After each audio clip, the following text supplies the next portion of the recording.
માંગરોળના શારદા ગ્રામ નજીક કાર અને ટ્રક વચ્ચે અકસ્માત થતા એકનું મોત થયું છે, જ્યારે બે વ્યક્તિને ગંભીર ઈજા થતા વધુ સારવાર માટે જૂનાગઢ ખસેડાયા છે।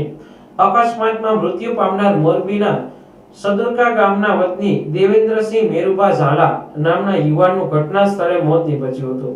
અકસ્માત એટલો ભયંકર હતો કે કારમાં બેઠેલા વ્યક્તિને બહાર કાઢવા માટે સ્થાનિક લોકોએ ભારે જહેમત ઉઠાવવી પડી હતી।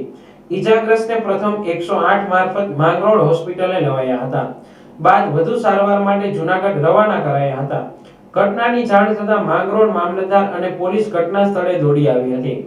માંગરોળ વેરાવળ રોડ પર શારદા ગ્રામ પાસે અકસ્માત સર્જાયો હતો, જેમાં માંગરોળ શારદા ગ્રામ પાસે GJ15YY નંબરના ટ્રક ચાલકે સામેથી આવતી કાર GJ10 EC 2991 ને ટોકર મારતા જામનગરથી સોમનાથ દર્શન કરવા જતા મોરબીના યુવાન દેવેન્દ્રસિંહ મેરુભા ઝાલાનું મોત થયું હતું।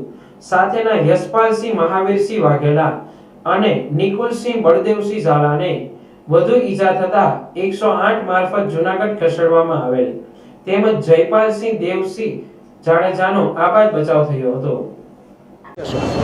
સોમનાથ પોરબંદર હાઈવે ઉપર અત્યારે થોડા સમય પહેલાં મને એક એવો મેસેજ મળ્યો કે ત્યાં અકસ્માત થયેલો